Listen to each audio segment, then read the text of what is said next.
ایک مرتبہ حضرت علی سے کسی نے پوچھا کہ وہ کون سی عورتیں ہیں جو بیکار ہوتی ہیں یا جو وفادار نہیں ہوتی۔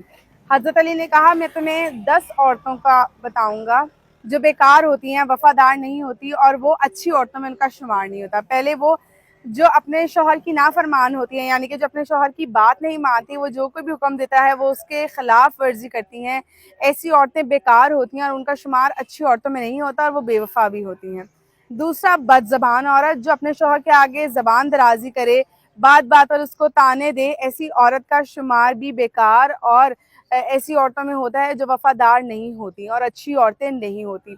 تیسرا، وہ عورت جو زیادہ بولتی ہو، یعنی کہ حضرت علی نے کہا جو زیادہ بولنے والی عورت ہے اس کا شمار بھی ان عورتوں میں ہوتا ہے جو اچھی عورتیں نہیں ہوتی اور جو وفادار نہیں ہوتی۔ اس کے بعد جو زیادہ چیخ چیخ کے بولتی ہیں، مطلب اتنا اونچی بولتی ہیں یا اتنا اونچی ہنستی ہیں کہ ان کی کہکوں کی آواز، ان کے بولنے کی آواز دوسروں تک جاتی ہے، ایسی عورتیں بھی وفادار عورتیں نہیں ہوتی اور وہ بیکار عورتوں میں ان کا شمار کیا جاتا ہے۔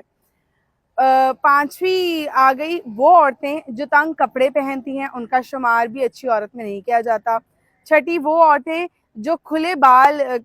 دکھا دکھا کے دنیا کو بال کھول کھول کر گھومتی ہیں، ان کا شمار بھی اچھی عورتوں میں نہیں ہوتا۔ ساتھ ہی وہ جو خود کو سب سے زیادہ عقل مند سمجھتی ہیں، انہیں لگتا ہے کہ ان کا خاندان سارا بے وقوف ہے۔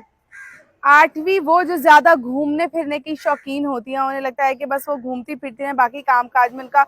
کوئی دھیان نہیں ہوتا، ایسی عورتوں کا شمار بھی ان عورتوں میں ہوتا ہے جو اچھی نہیں ہوتی، جو وفادار نہیں ہوتی اور جو بیکار عورتیں ہوتی ہیں۔ نویں، وہ جن عورتوں کو بہت زیادہ سونے کا شوق ہوتا ہے، وہ صرف سوئی رہتی ہیں اور باقی گھر کے کام کاج کا انہیں کوئی اتا پتہ نہیں ہوتا، ایسی عورتوں کا شمار بھی بیکار قسم کی عورتوں میں ہوتا ہے، یعنی کہ اچھی عورتوں میں نہیں ہوتا۔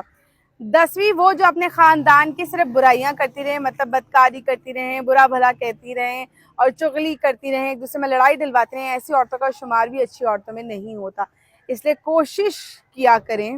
یہ ان تمام عورتوں کے لیے ایک پیغام ہے، کوشش کیا کریں کہ اچھی عورت بن کے رہیں۔ یہ دنیا داری کے لیے نہیں ہے کہ آپ دنیا کو دکھاوے کے لیے ایک اچھی عورت بن جائیں، اب اپنے کردار کے لیے، اپنے اللہ کو، اپنا آپ کا جو مالک ہے، رب ہے، اس کو راضی کرنے کے لیے اپنے آپ کو بہترین انسان بنائیں۔ جب آپ بہترین انسان بننے کی کوشش کریں گی تو آٹومیٹکلی آپ بہترین عورت بننے کی طرف بھی اس راہ پر گامزن ہو جائیں گی۔ اس لیے ہم اکثر کہتے ہیں نا کہ ہم نے اکثر لوگوں کو انا کی کھیل کھیلتے دیکھا ہے کہ بھائی میں کسی کے لیے کیوں اچھا بنوں یا میں کسی کے لیے کیوں اچھی بنوں۔ آپ نے کسی کے لیے اچھا نہیں بننا، آپ نے اپنے لیے اچھے بننا ہے، آپ نے رب کے لیے اچھے بننا ہے، تاکہ آپ کا رب آپ سے خوش ہو اور آپ کی دنیا تو سورے ہی سورے، اس کے ساتھ ساتھ آپ کی آخرت بھی سور جائے۔ جزاک اللہ۔